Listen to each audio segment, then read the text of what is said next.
Welcome back, class. So you can see that what's in front of me right now is a piece that I've started to work on and I haven't quite finished, and I'm kind of doodling around. So I'll let you know that what should have happened then if you're using cardboard, you can go ahead and paint this using any kind of paint you want. You can paint it white, like if you're using tempera paint, you could paint it all white and then start off with like fresh colors over the top. You could leave it brown and use the browns in there, natural colors. You could go ahead and use acrylic paint, and you could even use some watercolor paint on cardboard too. It would just look different, right? This is clay that I'm working on, and so if you came to school and got clay, formed it out, did your patterns, cut your holes and all that, you should come back to school and get it, and then we're ready for decoration. You can get watercolor from me if you want to. I do have the best watercolors. Some watercolors that you get in some stores are kind of and they look good in here, but once you put it on here, they get like really watery and pastel-y. And so these colors can be pastel or they can be really bright. So you can get the paint from me, and then like I said, your clay piece should be fired. And you're ready for decoration. At this point, these are the colors that you have to use. Put them on here any way you want to, because again, you're the artist in charge. The only thing that I'm going to ask you to do on here is you have to do some color mixing or color layering. And what that looks like is you can have a rainbow of colors, but somewhere on here you want to be just taking a couple of sections out and doing painting one color on top of another color.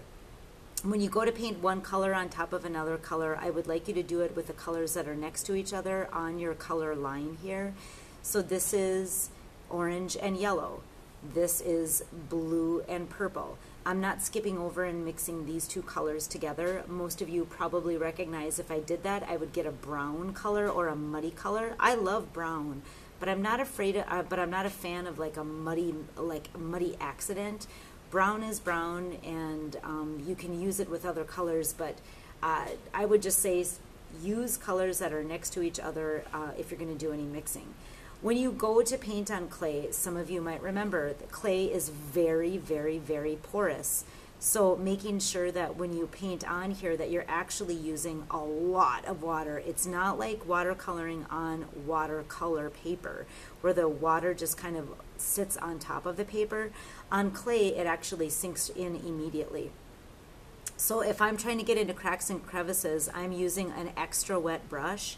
And if I don't like the color, let's say I want it to be a little bit darker, I can go back in a little bit, get more paint, less water, and then I can go over the top and get it a little darker or brighter.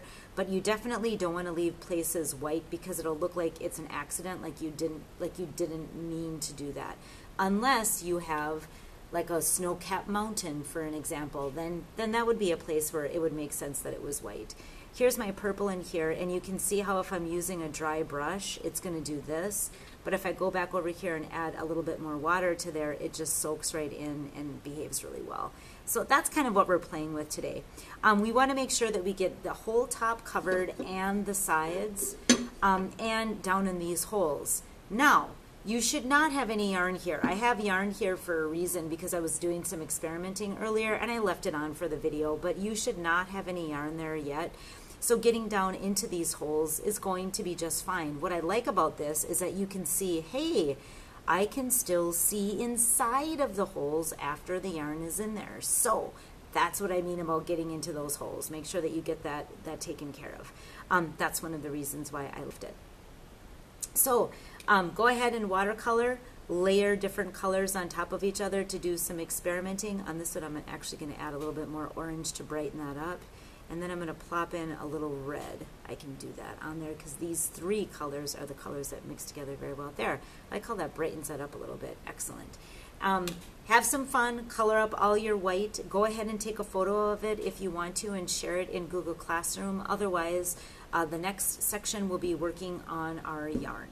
So thanks for watching, friends. Enjoy painting. Bye.